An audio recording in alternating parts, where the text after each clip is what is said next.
বিশাল বড় এরিয়া। এই সেই ময়নামতি প্রাসাদ, যার নাম শুনেছি ছোটবেলায়, বইতে অনেক পড়েছিলাম ময়নামতির গল্প। আজকে সেই ময়নামতির বাড়ি, প্রাসাদ যেটাই বলেন, নিজ চোখে উপভোগ করলাম। আপনাদেরকেও দেখাচ্ছি, আপনারাও উপভোগ করুন সেই ময়নামতির বাড়ি। বিখ্যাত ময়নামতি, যাদের নাম ইতিহাসের পাতায় রয়েছে, সেই ময়নামতির বাড়ি হচ্ছে এটা। পাহাড়ের উপরে কুমিল্লাতে অবস্থিত।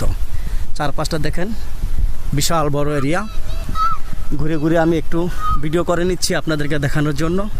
শুধু আমি একাই দেখব না, সঙ্গে করে আপনাদেরকেও দেখাবো, যারা কখনো দেখেন নাই যে ময়নামতির প্রাসাদ বা বাড়ি। সেই ময়নামতির প্রাসাদে যে এটা উঁচু জায়গাটা, এটা হচ্ছে ময়নামতির বাড়ি, যাদের নাম ইতিহাসের পাতায় আজও রয়েছে। আপনারা নাম শুনেছেন ময়নামতির, ছোটোবেলা থেকেই শুনে আসছি ময়নামতি কুমিল্লা অবস্থিত। ইতিহাসে পড়েছি, কিন্তু কখনো চর্মচক্ষু দিয়ে, নিজের চোখ দিয়ে দেখতে পারি নাই।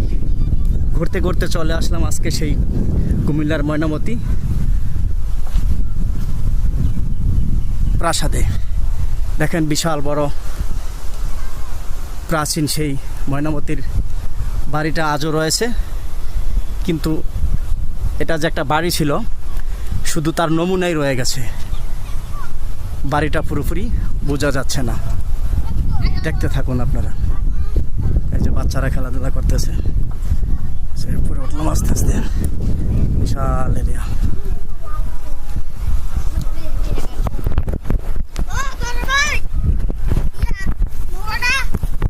এটা একটা পাহাড়ের চূড়ায় অবস্থিত। এই যে ভিতরে দেখেন সুড়ঙ্গ রাস্তা আছে, তাদের সুড়ঙ্গ রাস্তা ছিল যাওয়ার, সেটি আজকে হয়তো আর আগের মতো নাই। এই যে সুড়ঙ্গ রাস্তা দেখেন,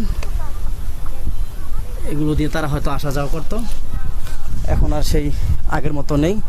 কারণ শত শত বছর আগের প্রাচীন বাড়ি আগের মতো আর থাকবে না, এটাই স্বাভাবিক। অনেক অনেক ভালো লাগলো আমার কাছে। আপনাদের কাছে কেমন লাগলো আমাকে জানাবেন একটু। যদি ভিডিওটি ভালো লেগে থাকে অবশ্যই লাইক কমেন্টস করে শেয়ার করে দিবেন। যারা দেখেন কখনো ময়নামতির প্রাসাদ, তারা যেন দেখতে পারে। একদম এখন আমি আছি ময়নামতির সেই চূড়ায়।